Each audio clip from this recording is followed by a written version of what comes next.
6 months ago, I quit my full-time job to follow my dreams. I have created over a dozen bespoke pieces made from Hot Wheels cars for people all over the world.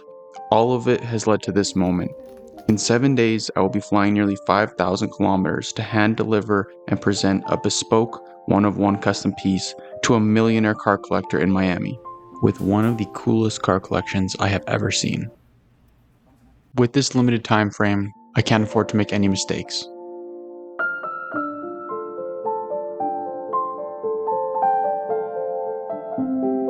Let's begin.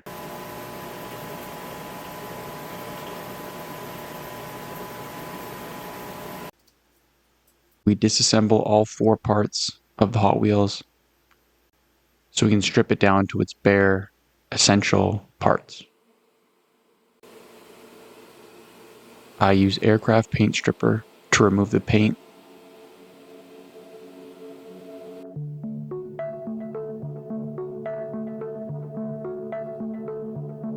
Then diligently clean the casting, removing all remnants of what it once was.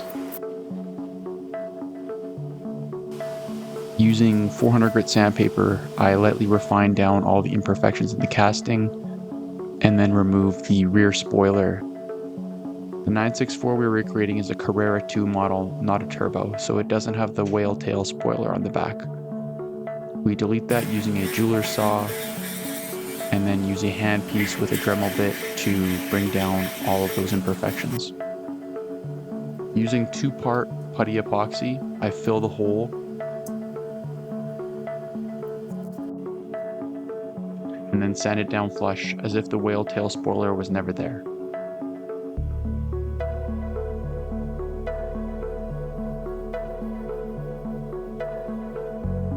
I use a glazing putty to fill any of the pinholes or slight imperfections that were left from the putty process.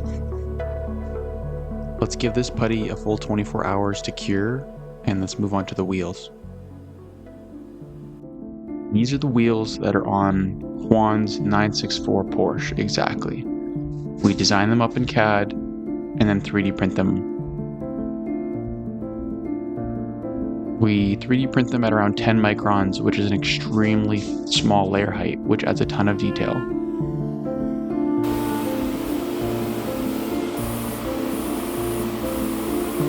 I apply a flat black primer first to the wheels and tires. I then use Vallejo aluminum color to apply a realistic aluminum effect on the wheels. Once completed, I remove all of them from the 3D printed base plates. I meticulously go through each of and every wheel and pull out the best, as if they were a gem or a diamond at a jeweler's district. Only the finest will go onto this project.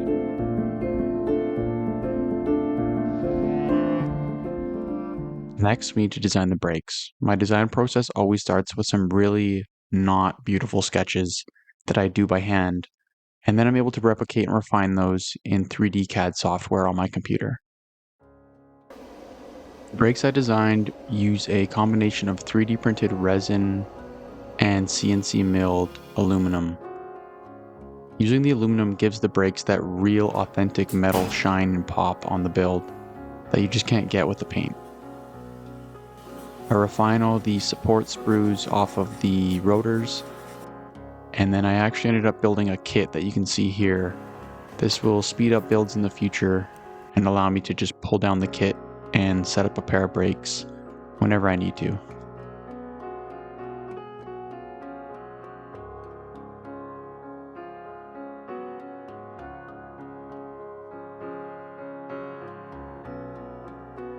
These are a set of scribing calipers from Disassembly. I'm not really sure how to say their name, but they make a great product that allows us to accurately measure the distance the brass rod axle will need to be, and then I scribe it onto the brass rod and then cut it using my jeweler's saw.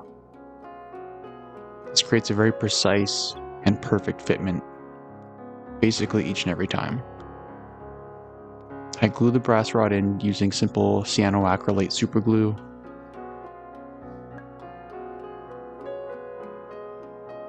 I use poster putty to test fit everything before bonding it all in place. The fitment looks great. I'm super happy with how the build is looking at this point. There's still so much more to go, but so far, we're looking good. I use isopropyl alcohol to clean the areas that the 964 mirrors will be going on. Juan's model year is the 1994, and it's important to note the difference between the two variations of side mirrors. It all comes down to the details.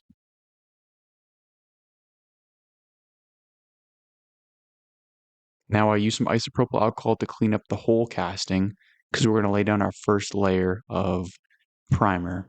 I use a light gray primer here so I can see any imperfections as visibly as possible, as they will create shadows. If you use a dark primer, it's just slightly harder to pick up on those small little defects in the casting. Using 800 grit sandpaper, I lightly sand down all of those little imperfections.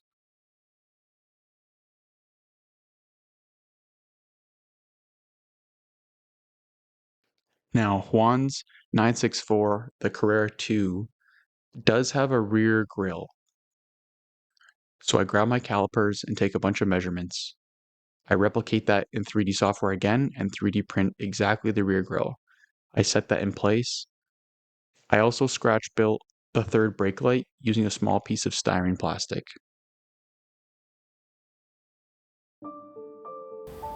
I went over to the auto body supply store to get the exact same paint code for the actual paint of the Juanster. This is the 80K or L80K, which is Guards Red Porsche. For optimal paint adhesion, I use a light dust coat as the first coat of paint onto the primer. This promotes the best adhesion possible. I follow this by a medium and wet coat until I have good even coverage over the entire car.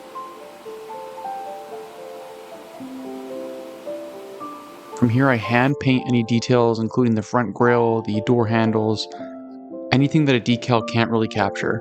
And then in my photo editing software, I take the actual images of all the decals and emblems that are on this car and I print them using my white toner printer. Here I'm applying the rear brake light as a decal. I do the headlights and the turn signals as well, which Juan switched out the stock amber with these clear white ones that look phenomenal. After applying all these, including the custom license plate, I seal everything in with clear coat. Now it's time to start scratch building, my favorite part of the entire build.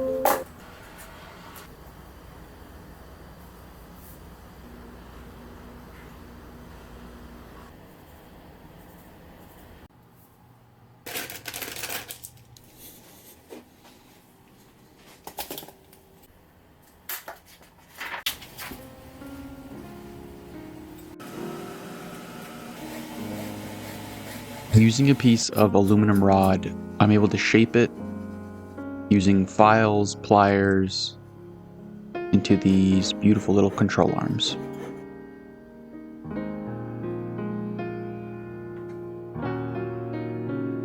I use brass for the rear control arms as a way to attach it to the chassis. As a rule of thumb, I prefer brass over aluminum. It's slightly more pliable and tends not to tear as easily. Using this plastic styrene rod allows me to shape and scratch build the engine with ease. These headers turned out really well. I use my diamond files to shape different pieces of styrene alongside my sandpaper to get the exact effect that you would see on the undercarriage of a 964.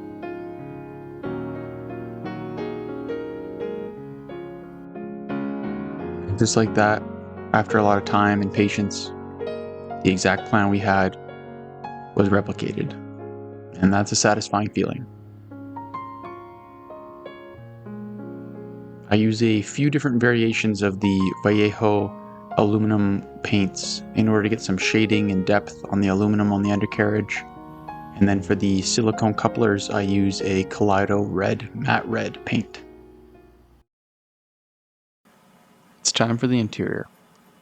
Using my jeweler saw, I cut out the pre-existing seats that were molded into the plastic interior.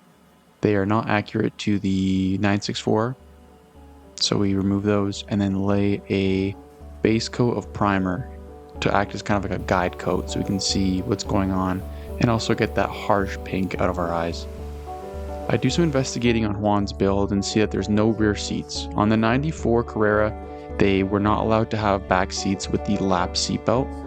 Every seatbelt in 94 had to be a 3-point. So I create the rear seat delete as it's shown in the actual model. Using my scribing tool, I scribe some door panels, and these are going to serve as the door cards. They have those same offset lines in the real Porsche.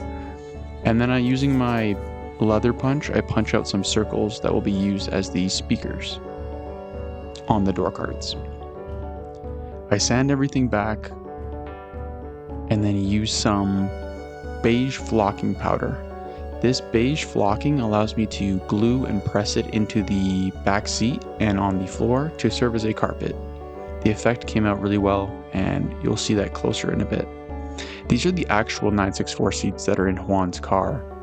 I 3D printed those, painted them, and installed them, as well as this shifter that I scratch built using a thin piece of metal wire and some epoxy.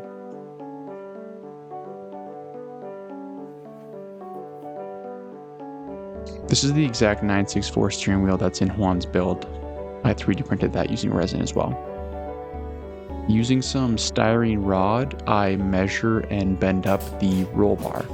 This is an aftermarket modification that Juan did.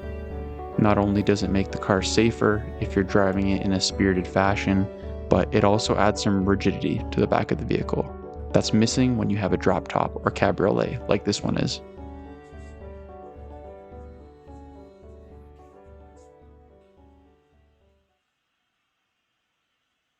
With the final details on the interior, the build itself is complete. Now we have quite a bit we still have left to do in order to have a displayable, presentable piece, but here's where we started, and this is what we came up with.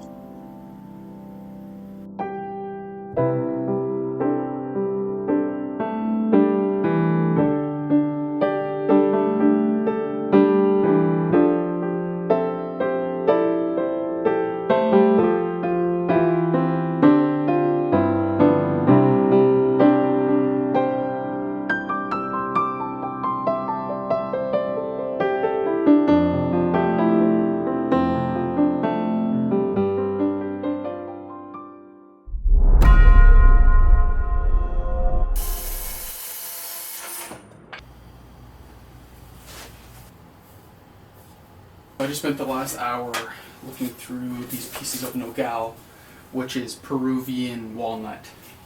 It's beautiful, sustainable wood. But you can see the apex of a turn that the car will be taking, and then there's these light streaks as the sky. So it's like going around a track with the sky in the background, and that's the base plate. So what a cool little thing we found, and it's going to mount directly in the center. So at this point, I'm far too calm. I have to leave tomorrow, and I have 1 day left to finish this whole base plate. And I'm looking at myself, and I don't understand how I'm not in more of a rush. I think on the exterior, I look calm, but inside, I was deeply anxious. I have never gone to Miami. I've never been to Florida. This was a long way for me. I'm from Calgary, Alberta, Canada. And this was going to be a long journey to deliver this, so everything had to be perfect. So this whole build, I was just kind of holding on, and luckily everything turned out perfectly, even though it was all last minute. A piece that I missed out on was showing you how I installed those magnets on the bottom. I just drilled holes on the same exact spot in the base plate and the bottom of the car, and installed the magnets on each side, making sure the polarity was correct. And man, I couldn't have been happier with how it turned out. I don't know how it all worked out, but it did. And now we have to get on the plane.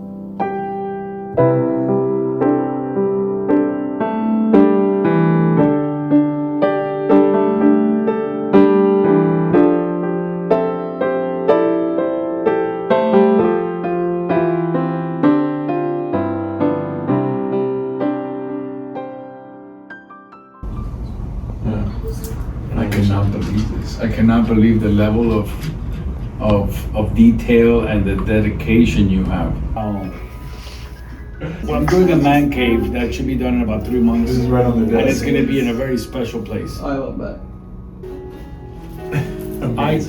This is how it started. Amazing. That's the original. So you bring the compression? Yeah, so you can see. That's nice. Tomás, me tienes que ir. Ahora me puedes tomar una foto. Okay. Tomarle una foto. And then this is like a certificate of authenticity. Yes And to then that. put the little. Because that's you know my what? logo. That can go, at the bottom of the. Tiene que ver la máquina. Wow, look at that. So it goes from this to And that. I want you to look at the display base. Oh my God, this is. So I see the Juans are in there. Thank you. Oh And my that's God, this is. approved. God, this is. And You're amazing. I want to show you my favorite detail about the display base. If I cut Is up- that Canadian? The Canadian wood? This is Peruvian walnut. Oh, Peruvian wood. Yeah, very very fancy. But I like the reason why I selected this exact piece is because if you see the way the grain goes, Okay. it's like almost like a hairpin Yeah. turn, and that's the sky in the back. That's why I had like 20 pieces of wood out, and I looked through all of it, and this is the one. Did you Look at find this guy? People don't realize how small these things are. Yeah, I know it's hard to Tiny. understand. And you can't appreciate it in the video. Travel. So then you can see all the. Oh, you did it with you can- magnets? Yeah, so it's magnetic. So you can take it off and look at it, and then you place it back down, and it stays in place. David, look at this. He came from Canada. How are you, sir? Pleasure to meet you. David? This is David. This is Look at this is my boy Wonder. Look at that. He made that out of a Hot Yeah, remember Wheels. the.